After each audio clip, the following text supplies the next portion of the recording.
السلام عليكم ورحمة الله وبركاته. نشرة الأخبار تأتيكم من مدينة القائدة.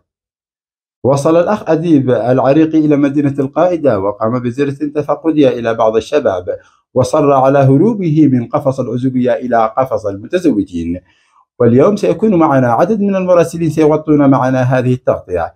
والآن معنا الأخ محمد الحكيمي من مدينة القائدة. الأخ محمد الحكيمي، ماذا كان اعتراض؟ هل كنتم معترضين على الأخ أديب العريقي أم بأنكم موافقون على هذه الخطوة التي قام بها الأخ أديب العريقي، الهارب من قفص العزوبية إلى قفص المتزوجين؟ كل ذلك وأكثر سنسمعه الآن من الأخ محمد الحكيمي.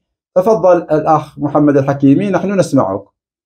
نعم بكيلة، بالنسبة للأخ أديب كما قام به، الخطوة هي خطوة جريئة بالنسبة للأخ أديب، وسنرسل جيوش من التهاني والتبريكات وسندعو الشباب إلى جوار منزله ونقول لهم ألف ألف مبروك للأخ أديب بما قام خطوة جيدة لدخول القفص الذهبي، قفص المتزوجين. بالنسبة للأخ أديب فهناك سيكون حشد كبير، وإن شاء الله سيكون يوم 15 و16 و17 كما سنتوافد بهذا التاريخ إن شاء الله، وسنقف معه بالدعم والتصاميم وكل شيء، وأديب يستاهل كل خير، ونقول له ألف ألف مليون مبروك.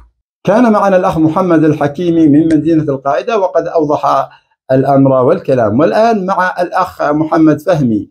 الأخ محمد فهمي، هل أنتم معترضون على هذه الخطوة أم موافقون الأخ أديب العريقي على هذه الخطوة التي قام بها، وهو سيهرب من قفص العزوبية إلى قفص المتزوجين؟ نحن نسمعك، تفضل أخي.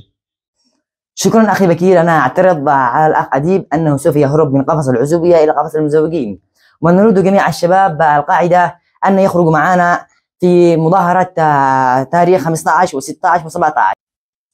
شكرا الأخ محمد فهمي. والآن إلى الأخ رئيس شباب مدينة القائدة محمد الجابري. الأخ محمد الجابري، ما هي كلمتك وتعليقك على ما قام به، على هذه الخطوة التي قام بها الأخ أديب العريقي؟ تفضل، نحن نسمعك أخي محمد.